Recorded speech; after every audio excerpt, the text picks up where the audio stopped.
Sir, தனுஷை வந்து உருவாக்குனதில் உங்களுக்கு பெரும் பங்கு உண்டு. முதல் 2 படங்கள் அவ்வளோ தூரம் நீங்கள் செதுக்கி அவரை கொண்டு வந்தீங்க. இன்றைக்கி தேசிய விருது வழக்கு வாங்கியிருக்காரு. தம்பி வந்து நீங்கள் சின்ன வயசுலேருந்தே தூக்கி வளர்த்த தம்பி. அவருக்கும் இவருக்கும் என்ன ஒற்றுமை இருக்குது? இவர் தனுஷ் மாதிரி வருவாரா? எப்படி நடிக்கிறாரு? ஏன்னா கூட நடிச்சிருக்கீங்க, அந்த அனுபவத்தை சொல்லுங்களேன். இவர் பவிஷ், அவர் தனுஷ், அவ்வளோதான். 2 பேருமே அவங்க பாட்டுக்கு அப்பயே தனுஷ் பார்த்திங்கன்னா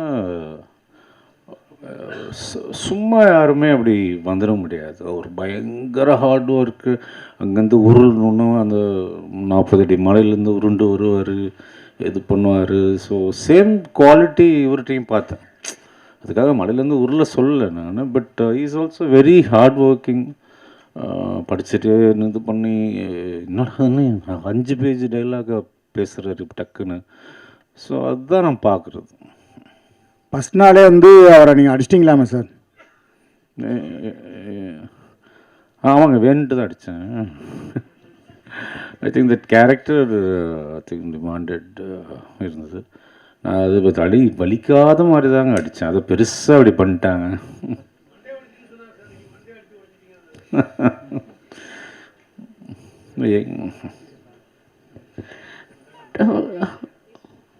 ஹலோ சார், இங்கே 20 இயர்ஸ் பிஃபோரே வந்து அப்சசிவான லவ் பற்றிலாம் நீங்கள் வந்து ஸ்டோரி பண்ணியிருக்கீங்க.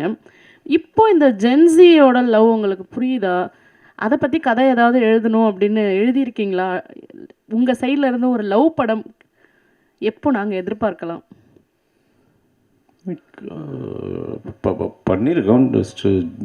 ஜிவி பிரகாஷ் நடிச்சிருக்காரு. 80% முடிஞ்சிடுச்சு. Immediately you will see my take on Gen Z film. எனக்கு ஜென்சிலாம் நம்பிக்கை இல்லைங்க. ஸோ இந்த காலத்துக்கு என்ன, அவ்வளோதான். எனக்கு I should love the process, அவ்வளோதான்.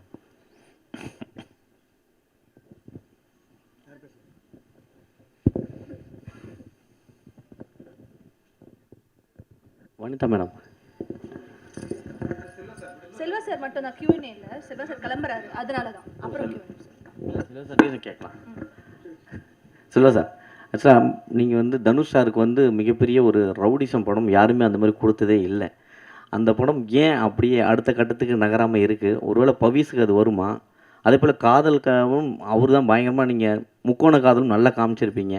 ஸோ பவிஸுக்கு பண்ணால் ரவுடிசமா இல்லை காதலில் இறங்குவீங்களா?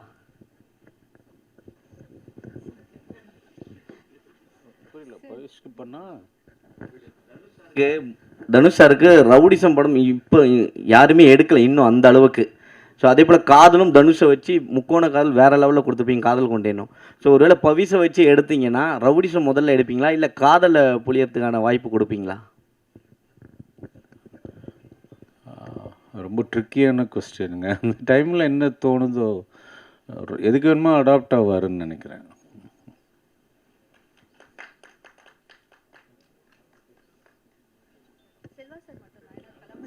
செல்வா சார், வாழ்த்துக்கள் சார். அப்புறம் நீங்கள் எடுத்த படங்களில் வந்து உயிருக்கு உயிரான லவ் அப்படின்ற அளவுக்கு தான் அவங்க காதல்லாம் இருந்தது.